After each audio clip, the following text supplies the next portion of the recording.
अखिल और निखिल ये दोनों भाई थे। निखिल को काफ़ी कम उम्र में ही चश्मा लग चुका था।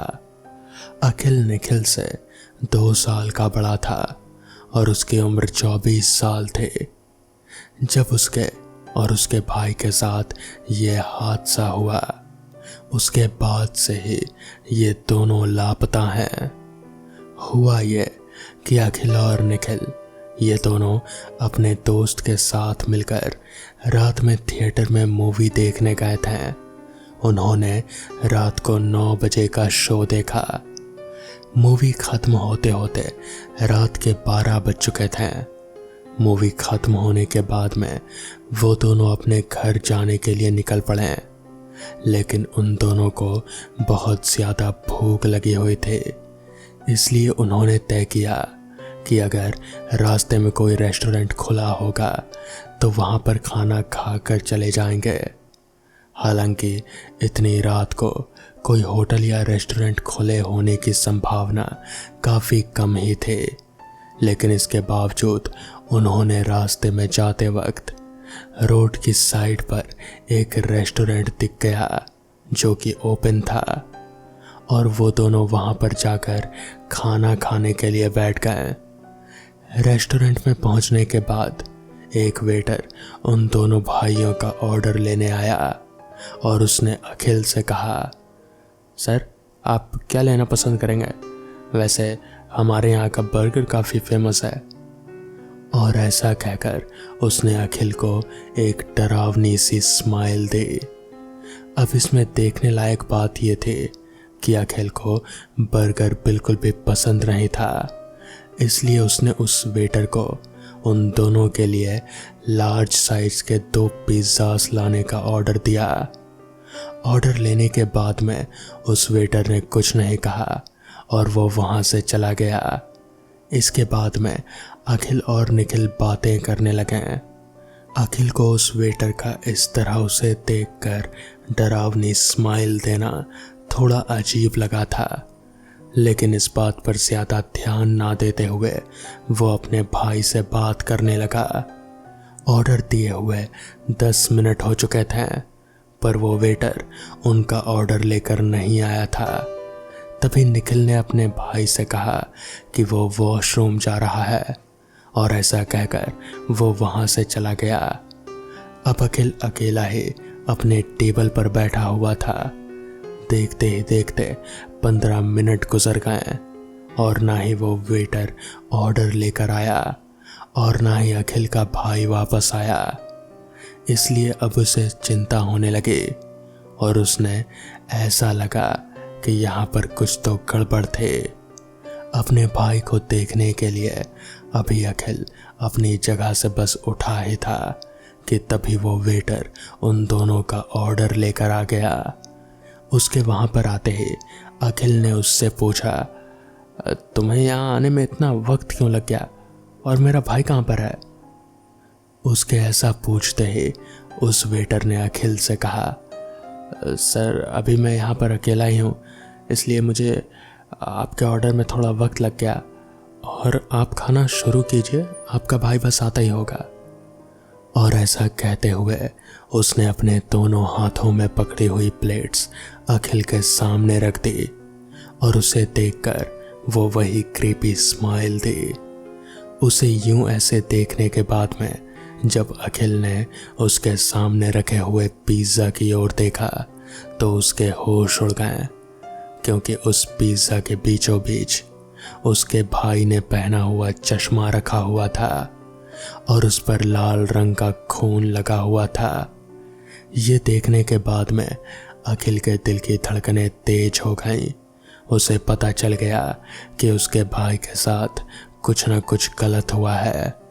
अब इससे पहले कि अखिल आगे कुछ सोचता या कर पाता, उससे पहले ही उस वेटर ने बड़ी फुर्ती के साथ में अपनी जेब से एक अस्त्रा निकाला और उससे सीधा अखिल का गला चीर दिया। इस इंसिडेंट के बाद से ही अखिल और निखिल दोनों लापता हैं और ये जो कुछ भी हुआ इसके बारे में किसी को कोई खबर नहीं है। कुछ दिनों के बाद में एक कपल आधी रात के समय उसी रेस्टोरेंट में खाना खाने गए और उनका ऑर्डर लेते वक्त उस वेटर के चेहरे पर वही क्रीपी स्माइल थे। तो दोस्तों, ये थी आज की पहली कहानी। तो चलिए बढ़ते हैं आज की दूसरी कहानी की ओर। ये कहानी मयूर नाम के लड़के की है। उसने अभी अभी 12वीं की परीक्षा क्लियर की थी और आगे पढ़ाई के लिए वो पुणे सिटी में आ गया। यहाँ के यूनिवर्सिटी के कॉलेज में उसका एडमिशन हो गया और इसी वजह से वो काफ़ी खुश भी था। मयूर पढ़ाई में काफ़ी अच्छा था और यहाँ नए शहर में आने के बाद कॉलेज में ही उसके अच्छे दोस्त भी बन गए थे। उसकी ज़िंदगी में सब कुछ ठीक चल रहा था जब तक कि उसके साथ ये हादसा नहीं हुआ ये कि एक दिन कॉलेज में उसका एक लेक्चर ऑफ था और उसके बाकी सारे दोस्त कैंटीन में खाना खाने गए हुए थे। वो तब लाइब्रेरी में एक शेल्फ से एक किताब निकाल रहा था कि तभी उसे शेल्फ के दूसरी ओर एक डरावना चेहरा दिखा। वो चेहरा काफ़ी भयानक था। इस वजह से डर के मारे उसकी चीख निकल गई और उसने अपने हाथ में जो किताब पकड़ी हुई थी वो भी उसके हाथ से छूटकर नीचे गिर गई। तभी पीछे से एक लड़की उसके पास आ गई। उससे पूछने लगी कि क्या वो ठीक है या नहीं। ये सुनने के बाद जब मयूर ने पीछे मुड़कर उस लड़की को देखा तो मानो उसकी सिट्टी बिट्टी गुल हो गई, क्योंकि वो लड़की दिखने में काफ़ी खूबसूरत थी और उसे देखने के बाद मयूर मंत्रमुग्ध हो गया। ये देखने के बाद उस लड़की ने दोबारा से उससे पूछा कि क्या वो ठीक है या नहीं। मयूर ने हामी भरी और अपना सिर हिलाया और फिर इसके बाद में उस लड़की के साथ में मयूर की बातचीत शुरू हो गई। इसी बातचीत से पता चला कि उस लड़की का नाम प्रमीला था। इसके बाद में हर रोज़ उसी वक्त यानी कि दोपहर के वक्त ही मयूर को वो लड़की प्रमीला लाइब्रेरी में मिलते थे। उसकी उस लड़की के साथ हर रोज़ बातें शुरू हो गई और ऐसा कहना गलत नहीं होगा कि वो सिर्फ उससे मिलने के लिए ही लाइब्रेरी में आने लगा। मयूर को वो लड़की काफ़ी पसंद आने लगी थी। अब एक दिन हुआ ये कि अचानक से प्रमीला गायब हो गई। ये बात मयूर को काफ़ी अजीब लगी और इसलिए उसने कॉलेज में उसके बारे में भी पता किया। लेकिन जो उसे पता चला उसे जानने के बाद वो हैरान हो गया, क्योंकि उसके क्लास में ही नहीं बल्कि पूरे कॉलेज में प्रमीला नाम की कोई लड़की ही नहीं थी। ये जानने के बाद उसने कॉलेज के लाइब्रेरियन से इस बारे में पूछने का फैसला किया। कॉलेज ख़त्म होने के बाद मयूर ने लाइब्रेरी में जाकर लाइब्रेरियन से पूछा कि उसके साथ जो लड़की प्रमीला बातें करती थी क्या उन्हें उसके बारे में कुछ पता है।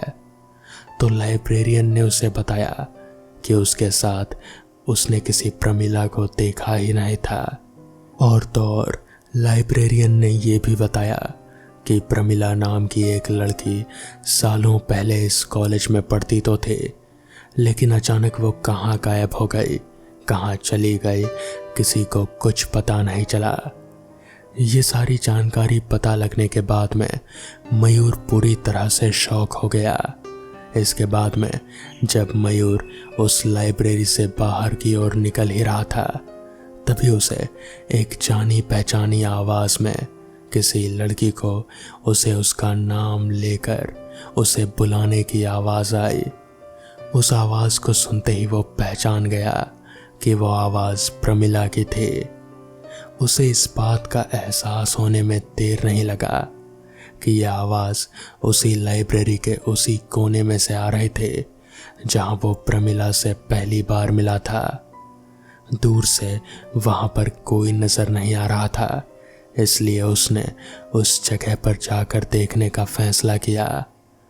वहां पर जाकर उसने देखा तो उसे कोई नहीं दिखा, और जब वापस आने के लिए वो पीछे मुड़ा ही था तो उसने जो देखा उसे देखकर उसके होश उड़ गए। वहां पर प्रमिला खड़ी हुई थी, लेकिन उसका पूरा चेहरा बदल चुका था, और सही में वो चेहरा एक चुड़ैल का चेहरा था। उसे देखने के बाद मयूर डर के मारे चिल्लाया और बेहोश हो गया। बाद में उसे जब होश आया तो उसने खुद को हॉस्पिटल में पाया। उसके दोस्त उसे वहां पर लेकर आए थे। इस इंसिडेंट के बाद से उसने उस लाइब्रेरी में जाना छोड़ दिया, और साल खत्म होते ही वो कॉलेज छोड़कर एक दूसरे कॉलेज में एडमिशन ले लिया। मयूर ने वो कॉलेज तो छोड़ दिया, पर उस लड़की प्रमिला ने दी हुई उन बुरी यादों को वो शायद ही भूल पाएगा। तो दोस्तों, ये थी आज की दूसरी कहानी। तो चलिए बढ़ते हैं आज की आखिरी कहानी की ओर। वाराणसी की संकरी गलियों में, जहां गंगा की धारा धीमी गति से बहती है, एक कुख्यात तांत्रिक वीरेंद्र नाथ रहता था।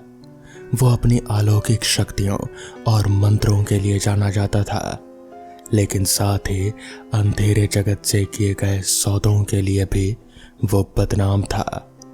वीरेंद्र के आलीशान हवेली में डर का साया रहता था। कहा जाता था कि हवेली की दीवारों में चीखें कैद थे और फर्श पर काला जादू के प्रयोग के अवशेष बिखरे पड़े रहते थे। वीरेंद्र को एक शिष्य की तलाश थी, जो न सिर्फ होनहार हो बल्कि अंधेरे रास्तों पर चलने से डरे भी ना। वर्षों तक उन्हें कोई योग्य शिष्य नहीं मिला, लेकिन फिर एक रात उनकी तलाश खत्म हो गई। गिरीश, एक गरीब किसान का बेटा, अपने माता पिता के अकाल मौत के बाद दर दर भटक रहा था। वो भूखा प्यासा और गुस्से से भरा हुआ था। किस्मत से या फिर दुर्भाग्य से उसे वीरेंद्र की हवेली का पता चल गया।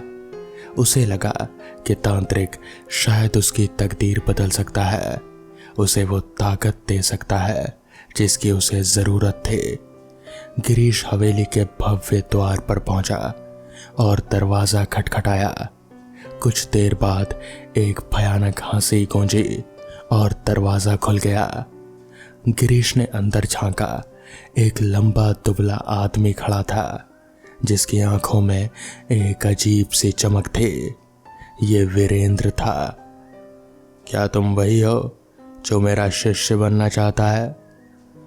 वीरेंद्र ने गर्जना की आवाज में पूछा। गिरीश ने हिम्मत जुटाकर कहा, हाँ गुरुजी, मुझे ताकत चाहिए, बदला चाहिए। वीरेंद्र ने एक खौफनाक मुस्कान बिखेरी। बहुत अच्छा, लेकिन शक्ति का रास्ता आसान नहीं है। इस रास्ते पर जाने के लिए बहुत सी चीजें छोड़नी पड़ती है। क्या तुम तैयार हो? गिरीश ने एक पल के लिए सोचा, फिर उसने दृढ़ता से अपना सिर हिलाया। वो नहीं जानता था कि उसने अभी अभी अपनी आत्मा के साथ एक भयानक सौदा किया है। वीरेंद्र ने उसे अंदर बुलाया और शिष्य के रूप में स्वीकार कर लिया। गिरीश तांत्रिक विधा की गहरी खाई में उतर चुका था। अब उसे ये पता करना था कि इस रास्ते का अंत कहाँ होगा। मगर वीरेंद्र जानता था कि वो किस कुएं में उतर चुका है। वीरेंद्र की हवेली में रहना गिरीश के लिए एक परीक्षा से कम नहीं थे। वो कठोर, बहुत ही शासन वाला आदमी था। वीरेंद्र ने उसे जड़ी बूटियों को पहचानना, मंत्रों का उच्चारण करना और अलौकिक शक्तियों को जगाना सिखाया। धीरे धीरे गिरीश में बदलाव आने लगा। वो एक कमजोर किसान के बेटे से एक तांत्रिक विधा में निपुण युवक बन चुका था। लेकिन इस ताकत की एक भयानक कीमत थी। गिरीश को रातों रात कब्रिस्तान में जाना पड़ता था, वहां पूजा पाठ करना पड़ता था और कभी कभी तो जानवरों की बलि भी देने पड़ते थे। वो जितना गहरा तांत्रिक विधा में उतरता गया, उतना ही उसका दिल अंधेरे की तरफ खींचता चला गया। एक रात हवेली के तहखाने में वीरेंद्र एक जटिल अनुष्ठान कर रहे थे। वो एक आत्मा को बंधन में लाने की कोशिश कर रहे थे, जिससे वो सबसे ताकतवर शिष्य बनाने के लिए इस्तेमाल में करना चाहते थे। गिरीश को एहसास हुआ कि यह अनुष्ठान बहुत ही खतरनाक है। अनुष्ठान के दौरान कुछ गलत हुआ। वीरेंद्र के नियंत्रण से ये सब बाहर हुआ और आत्मा उनके ऊपर ही हावी हो गई। वो चीखते हुए जमीन पर गिर पड़े। गिरीश सहम गया। वो नहीं जानता था कि क्या करे। तभी आत्मा ने गिरीश की तरफ देखा। उसकी आवाज गहरी और खौफनाक थी। मुझे मुक्त करो, उसने कहा, और मैं तुम्हें वो ताकत दूंगा जिसकी तुमने कभी कल्पना भी नहीं की होगी। गिरीश असमंजस में था। वो वीरेंद्र को बचाना चाहता था, लेकिन आत्मा का प्रलोभन भी बहुत ही लुभावना था। आखिरकार उसने फैसला किया। वीरेंद्र को बचाने के बजाय उसने मंत्रों का उच्चारण किया और आत्मा को और भी मजबूत बना दिया। उसे लगा कि अगर वो आत्मा को अपना दोस्त बना ले तो वो अपना बदला ले सकता है। इस फैसले के साथ गिरीश ने अपने गुरु के साथ ही साथ अपनी आत्मा को भी धोखा दे दिया। अब वो एक शक्तिशाली तांत्रिक बन चुका था, लेकिन उसके दिल में सिर्फ बदले की आग जल रहे थे। कुछ दिनों बाद वीरेंद्र नाथ कोमा से बाहर आए, लेकिन वो पहले जैसे नहीं थे। आत्मा ने उन्हें कमजोर बना दिया था। गिरीश ने अब वीरेंद्र को आसानी से नियंत्रण कर सकता था। गिरीश ने वीरेंद्र की शक्तियों का इस्तेमाल कर अपने दुश्मनों को खत्म करना शुरू कर दिया। वो गांव का आतंक बन गया। लोगों को पता नहीं चल रहा था कि उनके पीछे कौन है, लेकिन हर चीज की एक सीमा होती है। जैसे ही गिरीश की ताकत बढ़ी, वैसे ही उस आत्मा का प्रभाव भी बढ़ता गया। धीरे धीरे गिरीश को एहसास हुआ कि वो आत्मा का गुलाम बन चुका है। अब वो गिरफ्त में था। वो उस ताकत को खोना नहीं चाहता था, लेकिन वो ये गुलामी भी सहन नहीं कर सकता था। वो फंस गया था शक्ति और अंधेरे के जाल में। उसे अब एहसास हो रहा था कि शायद उसने एक बड़ी गलती कर दी है। गिरीश फंसा हुआ था, ताकत के जाल में जकड़ा हुआ और एक क्रूर आत्मा का गुलाम बन चुका था। रातें उसे सताती थी। भयानक सपने आते थे जिनमें वीरेंद्र की कमजोर आवाजें गूंजती थी और आत्मा की खौफनाक हंसी गूंजा करती थी। गांव में अजीब घटनाएं घट रहे थे। अचानक बीमारियां फैल रहे थे, फसलें बर्बाद हो रहे थे और बेवजह मौतें हो रहे थे। गांव वालों को शक होने लगा कि कोई तांत्रिक अशुभ शक्तियों का इस्तेमाल कर रहा है। कुछ बड़े लोगों ने गांव के बाहर जंगल में रहने वाले एक संत के बारे में बताया। वो मानते थे कि संत के पास बुरी शक्तियों को दूर भगाने की शक्ति है। गिरीश को लगा कि शायद संत ही उसे इस जाल से निकालने में मदद कर सकता है। हालांकि वो जानता था कि संत के पास जाने का मतलब वीरेंद्र और उस आत्मा को धोखा देना होगा। एक अंधेरी रात गिरीश ने वीरेंद्र को गहरी नींद में सुला दिया और जंगल की ओर निकल पड़ा। रास्ता लंबा और खतरनाक था, लेकिन गिरीश के पास और कोई चारा नहीं था।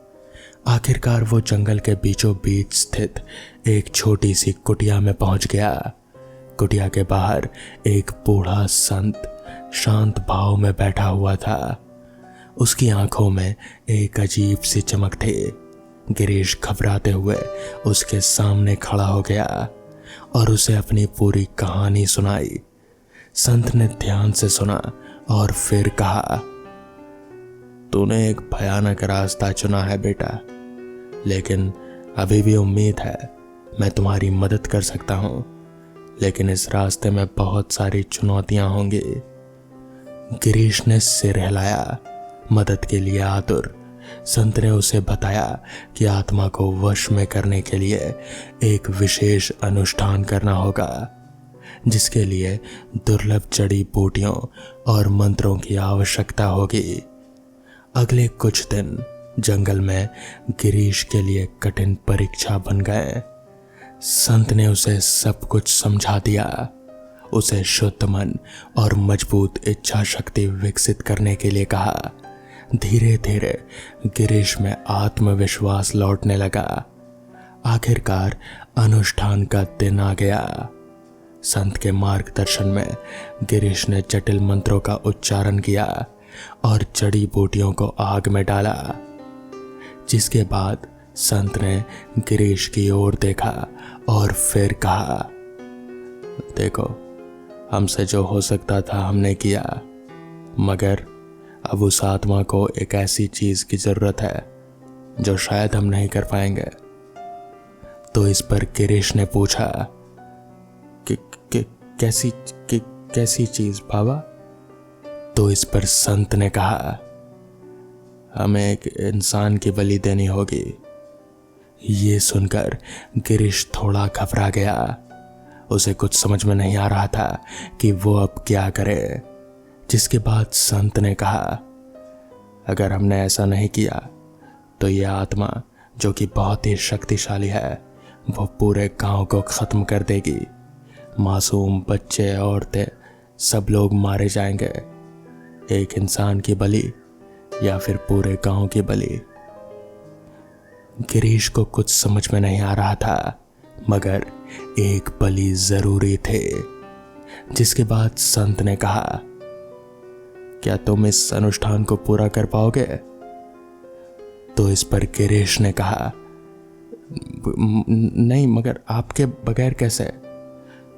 तो इस पर संत ने कहा, ये चाकू उठाओ और मेरे सीने में उतार दो।